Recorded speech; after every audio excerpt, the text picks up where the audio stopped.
I guarantee everything in this documentary is real. You know why he's so desperate to shut this film down? Because he knows we found things.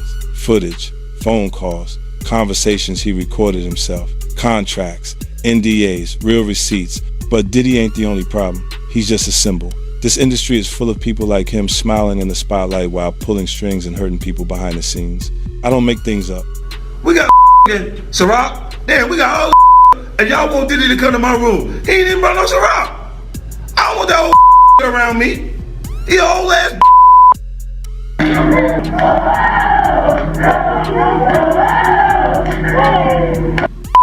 African champ. Ain't no more team.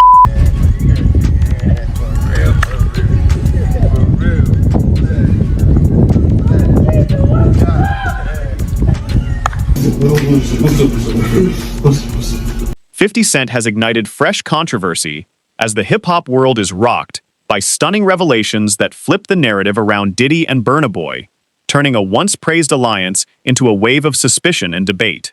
In his latest documentary, 50 Cent brings forward a newly leaked video involving Diddy and Burna Boy, while also exposing alleged power moves and media tactics that shaped the story behind closed doors. The controversy traces back to a single photo of the two superstars appearing united, a moment that once felt genuine, but quickly became the center of intense scrutiny. As Diddy's legal issues surfaced, that image, and now the video, took on heavier meaning, raising sharp questions about intent and authenticity. What began as admiration rapidly collapsed into doubt, with the documentary framing these visuals as the spark that triggered a chain reaction and a public unraveling no one saw coming. I know a lot of people want to hear these stories and everything like that because this is stuff that happened back in the day. And then maybe that if they knew there was going to ever be a YouTube or they knew there was going to ever be social media, a lot of the stuff probably wouldn't have got played out like it did. But things happen and these are just stories from the past. I would like to use that as, what you call that? Just to clear the facts up what's going on. But it all started, we was in Atlanta. And this story starts when I'm with Puff and he's in exotic bookstores and he's doing shopping, right? He's shopping, getting his stuff and everything like that. So, you know, this is the first time I was ever in an exotic bookstore with Puff. So, you know, I'm giving him his space. He's taking things off the shelves and stuff like that because they gave him a brown paper bag. When they gave him a brown paper bag, he was just putting stuff in there. So I said, damn, you know, he got to go put it on the counter and, you know, show everybody what he's getting. So as he going, I'm just looking at the places where he picking stuff from. So there's one part he picked up some things from up here on my left side. And then he picked like quite a few of them down. I was like, okay. He put them in the bag. So when I went by there and I looked up there and it said butt plugs. And I was like, hey, yo. I was messing with him. Because people don't understand, you know, we was like friends. He was a part of the same gang. So I'm still gonna tease him. I'm still gonna mess with him and everything like that. I could do that. It wasn't just no security thing. So I say, yo, what are you getting this for? And it said butt plugs, and he was like, yo, can I do my shopping by myself? I said, yeah, you can do it by yourself, brother. And he started walking and everything like that. So when he got to, I just waited at the counter. So when he got to the counter, he didn't even have to show the guy nothing. He just gave the guy a wad of money. I mean, like he gave the guy a stack something like this. And Puff wasn't the dude that carried no 20s and no 50s and nothing like that. And I mean, like, he just said, boom. Burna Boy, a dominant global voice in African music, and Diddy, a mogul known for building and dismantling empires, joined forces to create what many believed would be legendary. Their work on Twice as Tall became a defining moment, earning a Grammy and launching Burna Boy to his biggest international breakthrough. Yet behind the praise and trophies, subtle fractures began to surface, raising questions about whether their connection was rooted in genuine respect or calculated strategy. In his analysis, 50 Cent reveals that the partnership extended far beyond music, operating at the intersection of business, influence, and ambition, where power dynamics quietly shifted and consequences followed that few anticipated. So we had to leave Atlanta and go to North Carolina for a show. You understand? And it was him, this rapper, Sarah, and this other girl. We all got on a G5 jet, and we flew to G4 jet, and we flew to North Carolina. So later on that, I think that afternoon, same day, this rapper and him, they all in the room together. You know, it's Sarah, the girl, Puff, and this dude, this rapper. So I'm here at the door and stuff like that, like, yeah. So then next thing you know, somebody rang the doorbell. We had the presidential suite where we was at. So I opened the door and the dude said, yo, I'm here for my cousin. I said, who your cousin? And he said, Ja Rule. I said, well, he busy right now. He said, he busy doing what? I said, he with Puff, they're in the room, they busy, they don't want to be bothered.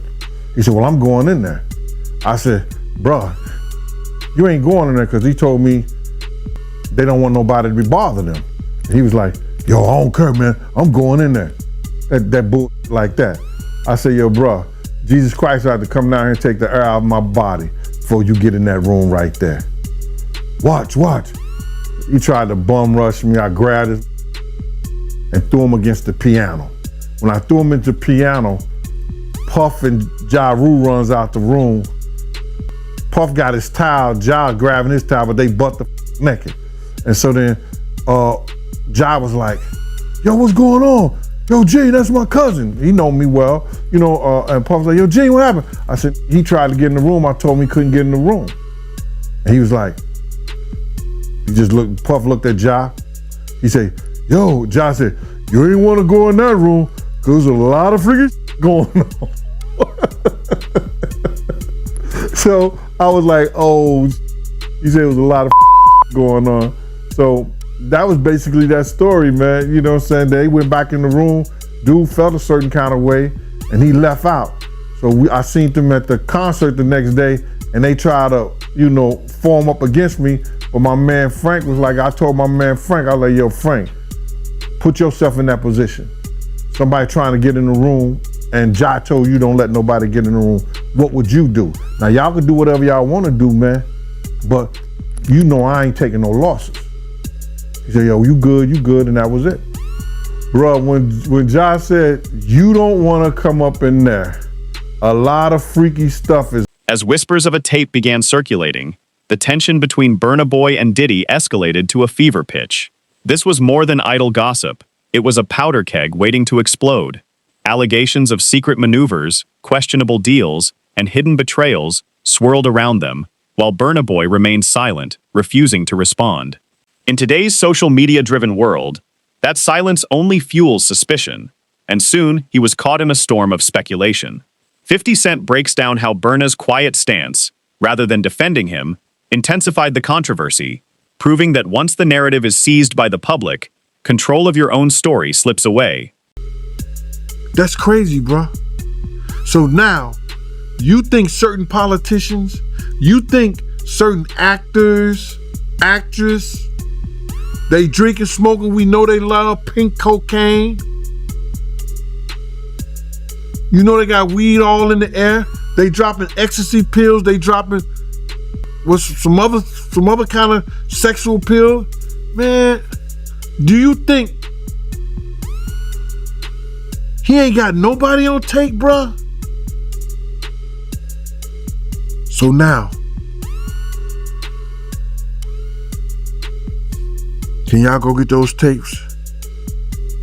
If he was blackmailing Cassie and Cassie's mother had to give him $20,000 for her tapes allegedly, you think he ain't bribing nobody else? Or people ain't worried about that that they gotta do business with him because they know what they did at the Diddy party? So those tapes was important. And the federal government when they showed some of the stuff that was happening in there, you could see the jury cringing. So it was easy for them to come back. Then came the diss track from Nigerian artist Speed Darlington, with Baby Oil taking aim at Burna Boy while hinting at Diddy's behind-the-scenes influence. What began as a seemingly playful jab quickly spiraled into something far more serious when Speed's car was attacked in Lagos. His mother's emotional plea for Burna to step in only intensified the situation, transforming a musical rivalry into a real-world confrontation. 50 Cent examines how a single track, meant as words on a beat, escalated into tangible conflict, blurring the line between rumor and reality and raising the stakes far beyond anyone's expectations. With those charges for the sex offenses, or the prostitution for selling and promoting prostitution, it was easy for them to come back with that. Listen to him. Y'all heard the same thing that I heard.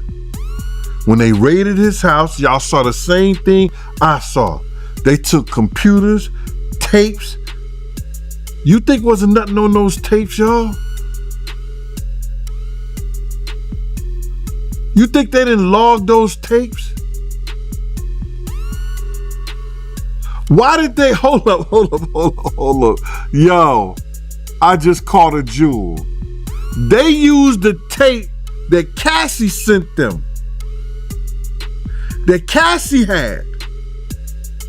They used the tape that Cassie had that they showed to the jurors. Why do you think they didn't use the tape that they got from Diddy house? Because that would have them had to log that in. It would have been public record. And at one given time, when it's a public record out of this trial, you could go see it. You could go get those tapes, copies of those tapes, because it's public record. Behind the scenes, Burna Boy worked relentlessly to contain the fallout, with his legal team scrambling to manage the chaos while he vented frustrations on Twitter. Each post, intended to dismiss the rumors, only seemed to amplify them, as fans dissected his lyrics for hidden meanings tied to the leaks. What began as artistic expression quickly turned into ammunition, placing Burna's career squarely under scrutiny. 50 Cent explores how Burna's own creativity became a double-edged sword, showing that in today's digital world, every word and action is magnified, and the rules of the game are constantly shifting. No, they just walk out to people who are being arrested. If you ever seen a person getting arrested and the people being arrested in those brothel houses, do they take out the stuff in the brothel houses? No, they don't. They take the individuals who are being arrested out the brothel houses. For them to take 1,000 bottles of baby oil, it's like that they did not leave one. They left people there, but they ain't leave not one bottle. Nobody needed no baby oil. So my whole thing about it is that there was something in that other than baby oil. That's why they took all the bottles. And 9 times out of 10, if I would give it a wild guess, it was, and like some of the people told me, it was probably that GHB. What's that? I think it's gamma hydrox.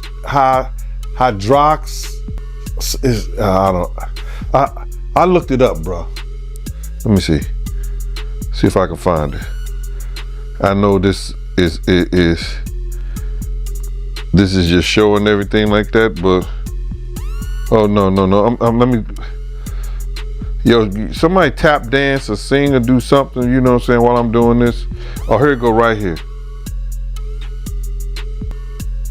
It's gamma hydroxy butyrate.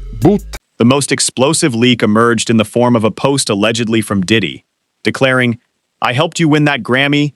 You thought you could do it without me. Whether authentic or fabricated, its timing was devastating, framing Burna Boy's monumental achievements as ode to Diddy rather than the result of his own talent, hard work, and vision. The fallout was immediate, with fans dissecting Burna's motives, scrutinizing his lyrics, and questioning every move he made, proving just how quickly a single message can rewrite an entire narrative.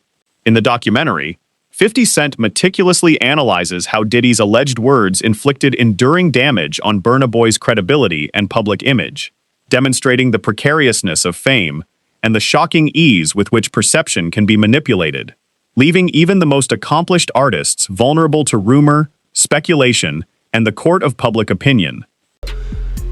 I wouldn't have known about no pills or no special oil in the baby oil and stuff like that, you know?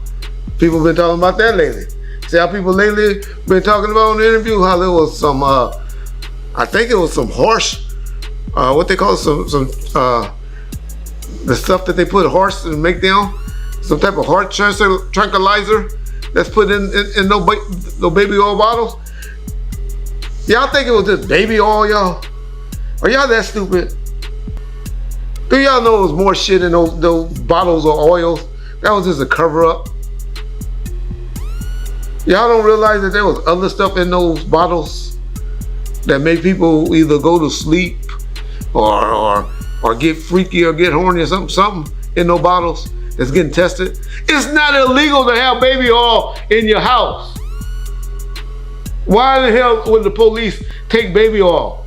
What's illegal about some baby oil? Are y'all that stupid? It's shit that's mixed in that baby oil or in those baby oil bottles. That's how concerned, y'all. Come on, y'all. And these bodyguards keep talking about it.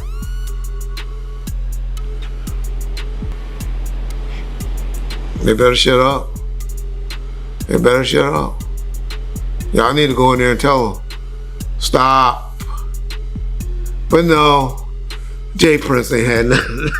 Jay Prince ain't had nothing to do with this shit. Jay Prince not a rat, y'all. I don't know. We talk about executives. Somebody asked me in the comment section what black executive it appears that don't do anything weird. The only person I could think of was Babyface. Maybe L.A. Reid. You haven't heard too much about him. And Babyface. You know, they might have, you know, some people will say they beat him out of some money and stuff like that. But I don't think Jay Prince a snitch. I'm not one to do all of that, what Suge and maybe even Wack 100 have said about Jay Prince. He seemed to be solid to me. He talk a little tougher than what, you know, he might be, but that. As Diddy grappled with mounting legal battles and Burna Boy retreated from the public eye, the world was left wondering whether Burna was simply a victim of circumstance or a player in a far larger, more intricate game. Fame, it becomes clear, is far from freedom. It is a high-stakes arena where survival depends on navigating shifting truths, and where myths are often more readily accepted than reality. Through his lens, 50 Cent reflects on the harsh realities of celebrity, revealing that fame is less a privilege and more a carefully constructed trap, one that ensnares even the biggest stars.